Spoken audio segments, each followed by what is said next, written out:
নমস্কার বন্ধুরা, বাড়িতে মাছ মাংস না থাকলে কাঁকরোল দিয়ে বানিয়ে নিতে পারেন দারুণ স্বাদের এই রেসিপি, যেটা গরম গরম ভাত বা রুটির সঙ্গে খেতে অনবদ্য লাগে। তার জন্য এখানে দেখুন আমি 4টে কাঁকরোল একটু মোটা মোটা গোল গোল করে কেটে নিয়েছি। কেটে ভালো করে ধুয়ে নিতে হবে। এবার দেখুন রান্নার জন্য আমি দিয়ে দিচ্ছি 1 চামচ সর্ষের তেল।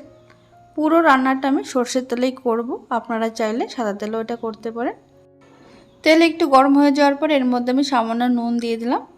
নুন দিয়ে এর মধ্যে দিয়ে দিলাম কেটে রাখা কাঁকরোল। গ্যাসের আঁচ লো টু মিডিয়ামে রেখে কাঁকরোলগুলো একটু হালকা ভেজে নিতে হবে। ভেজে নেওয়ার পর এবার এর মধ্যে আমি দিয়ে দেবো সামান্য হলুদ।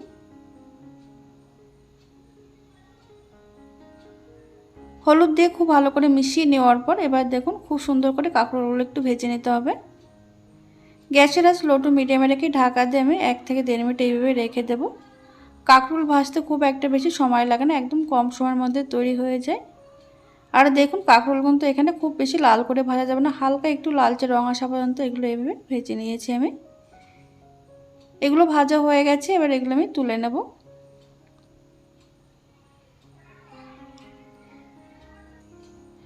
দেখুন এখানে সবগুলো তুলে নেওয়ার পর এবার বাকি রান্নার জন্য দিয়ে দিচ্ছি আরও কিছুটা সর্ষের তেল। তেলটা ভালোভাবে গরম হয়ে যাওয়ার পর এর মধ্যে দিয়ে দেবো আমি 1 চা চামচ মতো রসুন বাটা। এখানে কাঁকরোলের পরিমাণ অনুযায়ী আপনারা মশলাটা কম বা বেশি করতে পারেন। যেহেতু এখানে আমি 4টে একটু বড় বড় সাইজের কাঁকরোল নিয়েছি, সেই বুঝে 1 চা চামচ মতো রসুন বাটা দিয়ে হালকা একটু ভেজে নেওয়ার পর এর মধ্যে দিয়ে দিলাম 1 চা চামচ মতো আদা বাটা। আদা রসুনের একটু কাঁচা গন্ধ চলে যাওয়ার পর এবার এর মধ্যে দিয়ে দেবো আমি একটা বড় সাইজের পেঁয়াজ কুচি। তবে পেঁয়াজ এখানে একদম পাতলা পাতলা করে কাটিনি, একটু মোটা মোটা করে কেটে নিয়েছি।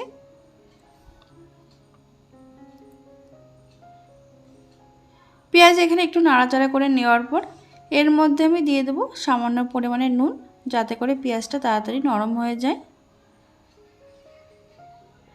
এবার 1 থেকে 1.5 মিনিট পেঁয়াজটা লো টু মিডিয়াম আঁচে ভেজে নিতে হবে। দেখুন পেঁয়াজের কালারটা একটু চেঞ্জ হয়ে গেছে, তবে পেঁয়াজ একদম লাল করে ভাজার দরকার নেই। পেঁয়াজ এরকম হালকা একটু লালচে রং চলে এসছে। এবার এর মধ্যে আমি দিয়ে দেবো বাকি মশলাগুলো। এর মধ্যে দিয়ে দিচ্ছি 1/2 চা চামচ মতো ধনে গুঁড়ো, দিয়ে দেবো 1/2 চামচ মতো জিরে গুঁড়ো, দিয়ে দেবো 1/2 চা চামচ হলুদ। এবার এর মধ্যে দিয়ে দিচ্ছি সামান্য জল, যাতে করে মশলাটা পুড়ে না যায়। তারপরে দিয়ে দিচ্ছি কালারের জন্য কাশ্মীরি লাল লঙ্কার গুঁড়ো 1/2 চা চামচ মতো, দিয়ে দেবো কাঁচা লঙ্কা বাটা। এখানে 3টে কাঁচা লঙ্কা বাটা দিয়ে দিলাম, আর একটা মিডিয়াম সাইজের গ্রেট করা টমেটো। এবার মশলা খুব সুন্দরভাবে কষিয়ে নিতে হবে।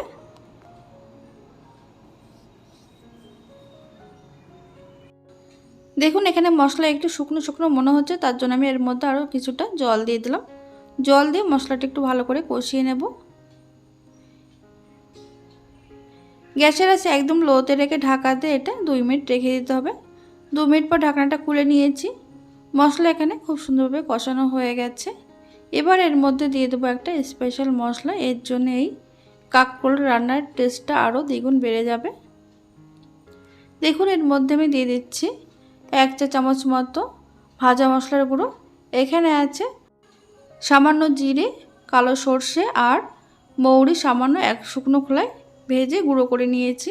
এই মশলাটা দিলে এর টেস্টটা দারুণ হয়, অবশ্যই এইভাবে একবার বাড়িতে বানিয়ে দেখবেন। তবে মশলাটা যেন পুড়ে না যায় সেটা খেয়াল রাখবেন। দেখুন এর মধ্যে সামান্য জল দিয়ে খুব ভালো করে কষিয়ে নিচ্ছি আমি। যদি তেলের পরিমাণটা বেশি দেন তাহলে এর মধ্যে অল্প অল্প জল দেওয়ার দরকার নেই। যেহেতু আমি কম তেলে রান্নাটা করছি, তাই অল্প অল্প জল দিয়ে মশলাটা খুব ভালোভাবে কষিয়ে নিচ্ছি। দেখুন মশলা খুব ভালোভাবে কষানোর পর এর মধ্যে দিয়ে দিলাম ভেজে রাখা কাঁকরোল। কাঁকরোল দিয়ে মশলার সঙ্গে হালকা একটু কষিয়ে নেওয়ার পর এর মধ্যে দিয়ে দিচ্ছি গরম জল 1 বাটি মতো। এই রান্নাটা একটু মাখো মাখো হয়, তাই জলের পরিমাণটা খুব বেশি দেওয়ার দরকার নেই। আর কাঁকরোল রান্না হতে খুব বেশি সময় লাগবে না, যেহেতু কাঁকরোল হালকা করে ভেজে নিয়েছি। মিশিয়ে নেওয়ার পর এবার এর মধ্যে দিয়ে দেবো আমি স্বাদ মতো নুন। আপনারা চাইলে এই সময় কয়েক দানা চিনি বা মিষ্টিও দিয়ে দিতে পারেন, আমি এখানে চিনির ব্যবহার করছি না। দেখুন মিশিয়ে নেওয়ার পর ঢাকা দিয়ে একদম লো টু মিডিয়াম আছে 2 থেকে 3 মিনিট রান্না করে নিতে হবে। 3 মিনিট পর আমি ঢাকনাটা খুলে নিচ্ছি। এদিকে দেখুন গ্রেভিটা একদম মাখো মাখো হয়ে গেছে।